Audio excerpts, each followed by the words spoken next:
ভারতের সঙ্গে সংঘাতের আবহে বড় ধাক্কা বাংলাদেশকে সব রকম সাহায্য বন্ধের সিদ্ধান্ত জানালো দ্বিতীয় ট্রাম্প প্রশাসন।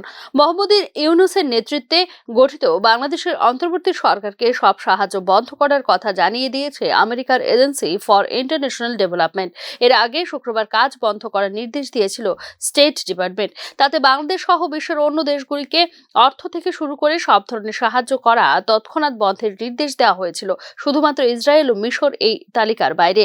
তাদের সাহায্য করা চালিয়ে যাবেন প্রেসিডেন্ট ডোনাল্ড ট্রাম্পের সাম্প্রতিক এক্সিকিউটিভ অর্ডার অনুযায়ী বাংলাদেশের সব প্রজেক্টের কাজকর্ম বন্ধ করতে হবে।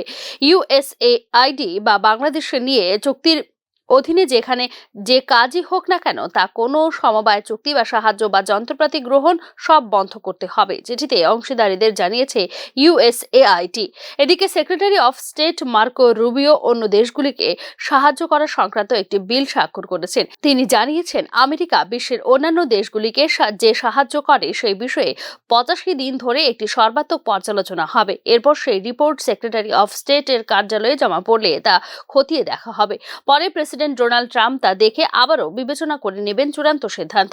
বাংলাদেশের বর্তমান অর্থনৈতিক পরিস্থিতিতে আমেরিকার প্রেসিডেন্টের এই নির্দেশ বড় ধাক্কা বলেই মনে করছে আন্তর্জাতিক বিশেষজ্ঞ মহল। এছাড়া আচমকা বিদেশি সাহায্য বন্ধের ফলে আমেরিকা ভর্তুকি পাওয়া স্বেচ্ছাসেবী সংস্থাগুলি বাংলাদেশে চলতি প্রজেক্টগুলি নিয়ে প্রবল সমস্যার সম্মুখীন হবে বলে মনে করছেন তথ্যবিজ্ঞ মহল। উল্লেখ করা যেতে পারে, 20 জানুয়ারি আমেরিকার 47তম প্রেসিডেন্ট হিসেবে দ্বিতীয়বার শপথ নিয়েছেন Donald Trump.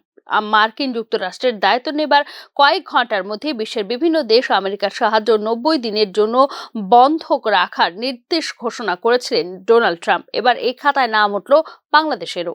Bureau report, news নাও।